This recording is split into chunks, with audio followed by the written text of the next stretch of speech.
रायगडावरील वाघ्या कुत्र्याची समाधी हटवा या संभाजीराजेंच्या मागणीला आता खासदार उदयनराजेंनी समर्थन केलंय। वाघ्या कोण? एकच वाघ होऊन गेला ते म्हणजेच छत्रपती शिवाजी महाराज, असं उदयनराजे म्हणाले।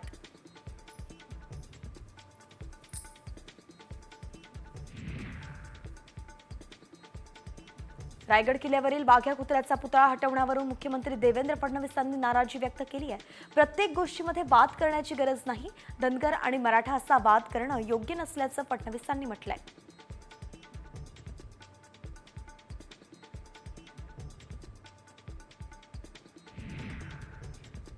विधानसभा निवडणुकीतील पराभवानंतर बच्चू कडू पहिल्यांदाच राज्यभरातील प्रहार कार्यकर्त्यांशी संवाद साधणार आहेत।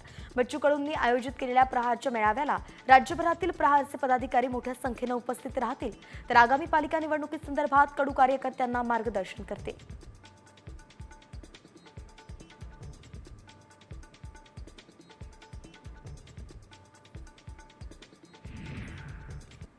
मंत्री गिरीश महाजनांनी नाशिकच्या पालकमंत्री पदावरती पुन्हा भाष्य केलंय।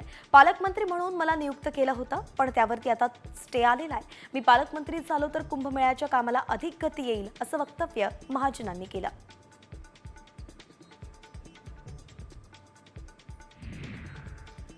कुणाल कामराविरोधात 3 गुन्हे खार पोलिसांकडे वर्ग करण्यात आलेत आणि या प्रकरणी खार पोलीस ठाण्यात यापूर्वीच एक गुन्हा दाखल केलाय। त्यात शिवसेनेचे आमदार बुर्जी पटेल तक्रारदार आहेत। सर्व गुन्ह्यांचा तपास आता एकत्रित करण्यात येणार आहे।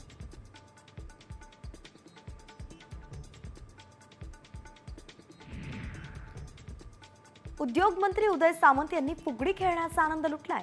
पुण्यात आयोजित एका कार्यक्रमात उदय सामंत यांनी हजेरी लावली। यावेळी नाना भांगिरे आणि उदय सामंत यांनी फुगडी खेळत आनंद घेतला। यावेळी सामंत भजनात तंग झाले।